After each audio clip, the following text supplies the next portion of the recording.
Have something tomorrow? Are you gonna be here tomorrow? Tomorrow, no, not tomorrow.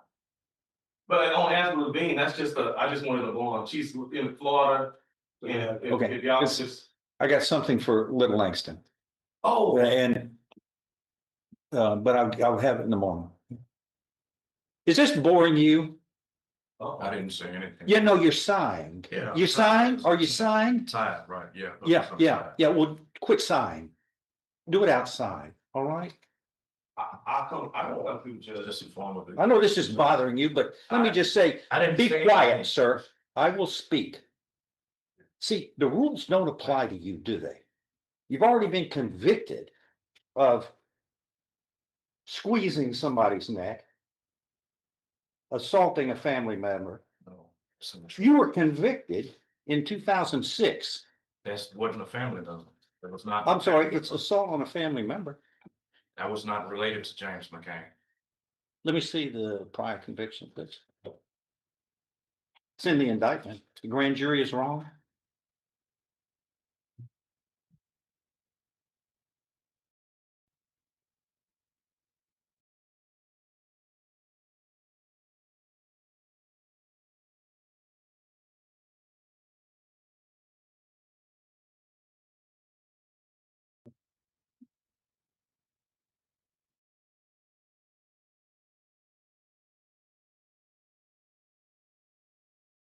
Looking at an adjudication of guilt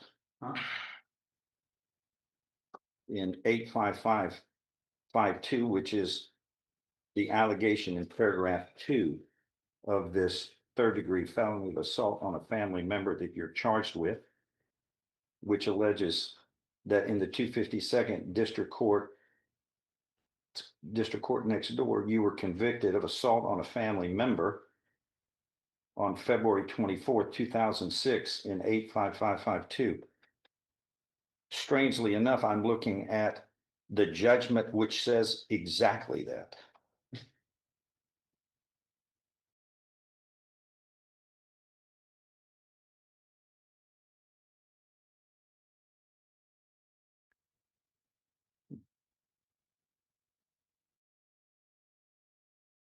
You were placed on probation in that case on May 15th of 2002, 6 years deferred or unadjudicated probation, and the judge revoked that probation February 24th, 2006, exactly like this indictment states, and sentenced you to 3 years in prison.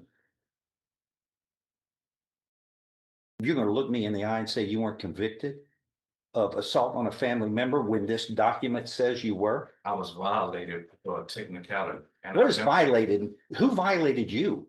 The You judge violated did. your probation. Because I was behind in my probation fees. I never did receive a PRT. Once again, were you finally convicted by that judge and was your probation revoked? My probation was. And you were revoked. finally convicted? Well, I don't even understand the system, so I felt like, You know what? It's I real didn't easy to receive- figure out. I didn't receive a federal, Yeah, it's easy to figure out, but you came in and just earlier falsely told me that you were convicted, and there's the document that says you were.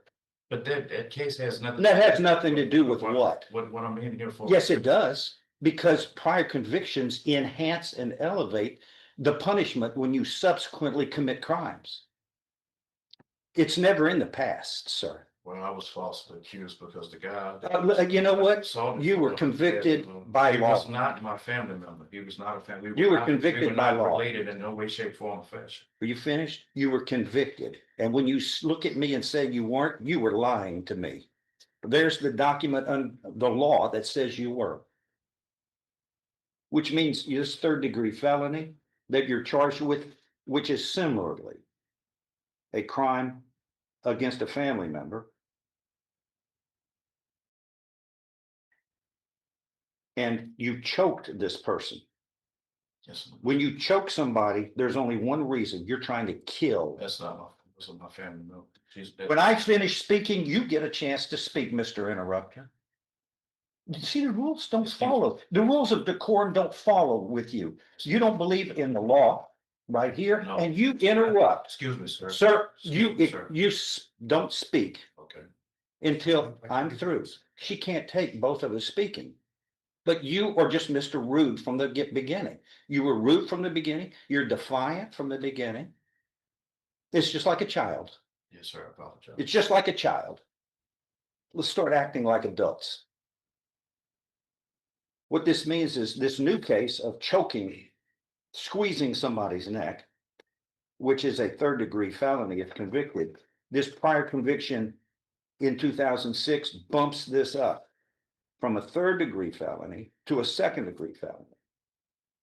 So in spite of the fact you want to play it down and it's not important, it changes the punishment range in your case from a third-degree felony up to 10 years in prison to now you're looking up to 20 years in prison. Plus, you're not eligible for probation because you have a prior felony conviction. I consider that important and serious to deal with. But if that were the only thing, you got another third-degree felony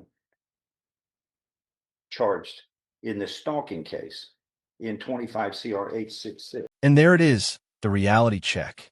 What started as a defendant trying to minimize an old conviction has suddenly become a discussion about decades behind bars. This is why criminal history matters so much in the legal system. A single prior felony can transform the stakes of a new case overnight. The mood in the courtroom just shifted from argumentative to extremely serious. And then this 867 is the assault. So you're looking at on this stalking case.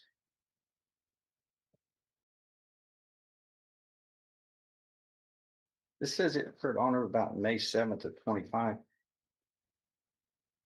Is the state going to re-indict that to allege this prior conviction in 85552? I don't know yet, Judge. Since the complainant in both of these cases is deceased, I know I can prove the assault family violence. I gotta look at the stalking to make sure. If I can, I probably will either that or give a notice of enhancement. That's all we need to do to enhance it. Right now, Notice of enhancement. this other case of stalking, you're facing a third-degree felony, up to 10 years in prison. So both of these, you're looking at up to 30 years in prison and you're not eligible for probation. John, what are we going to do today? Your Honor, this is an issue that he's on a GPS monitor. One of the issues was to protect and keep the victim safe. However, the victim, like Mr. Laird said, is now deceased. So we are arguing and feel that it's not a GPS is not needed for that reason anymore. And so we can just return it back to normal conditions of bond and then keep moving forward with the case. But with no GPS, it's become financially burdensome to do that. And the need for it has now gone away. You'll say so. As far as the complainant is concerned, yes, the need has gone away, but safety of the public is also a concern, and he does have a prior for committing this on another person. So I worry about anybody else he comes in contact with that we don't know where he is and can't prove that it's him right away. So. Your Honor, my counter to that is that when it was a victim, it was easy. It was good to have the GPS because we could show if he was going around her or where she was. But as far as a GPS protecting the public, it doesn't do anything for the public. I mean, he still has a right to go wherever he wants to go within limits, but we're not restricting him about being near somebody. We can't say stay away from everyone, and we can't control whether he commits another crime against another person. I mean, GPS monitor is not going to prevent that, do anything about that. When it was a victim in the case, it had its purpose, but now it doesn't have that purpose anymore. But it does make a person know that they're being monitored to where they're at. So it keeps them at least from committing further crimes, knowing they've got a monitor on. It's up to the court. Certainly is. Yes, I'm just making my argument, but Yeah, I just think that whether I mean, if he commits another crime, he knows he can get in trouble no matter what, whether GPS or not. If he walks into Dillard's and commits a crime, people are going to know he's in Dillard's. GPS is not going to do anything to stop that or to help that, or to do anything with that. GPS has its importance in certain kinds of Yes. cases. Like I said, Your Honor, I don't think it has a reason in this case now. It did before the victim passed away. It absolutely had a reason, but now it doesn't have a reason. And he hasn't missed court. I know there's another reason we use GPS to make sure people come to court. He's come to court. Yeah, okay.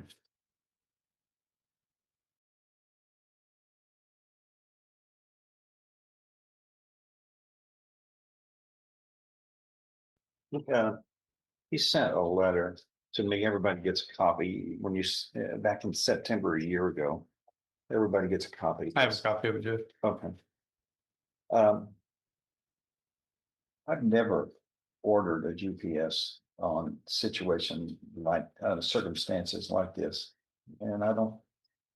I'm trying to. I don't understand how. What's fair is fair. If I did it here in this case, I mean, we're really curious about the whereabouts of everybody that's on Raw, but I'm not. That opens a door of And I think it was originally Pandora. ordered in this case because it was a stalking case and we wanted to make sure he wasn't on the victim. If I'm how did the lady pass? unrelated, it was. There was a shooting at an apartment complex and she was an innocent bystander that got caught in the crossfire. A sad thing, but it had nothing to do with this case. Kind of like last case, last trial. Yeah. But yeah, I don't see what a GPS device is necessary Not now. under this circumstance. But he's got, you do have conditions of bond, which are Oh, sure, absolutely. normal and customary for everybody, like don't commit another crime. Because that'll get you. Yeah. Right now, you're looking at something that's serious enough. You don't need to add to it. But okay. The next thing is, these are indictments a year ago. So what are we gonna do? I believe it was set for and already set towards the trial's out. Hey, is this set for trial already? The DA's office? Yes, sir. When is the docket, please? I'm. I don't know when the date is, but I know it was set for trial already.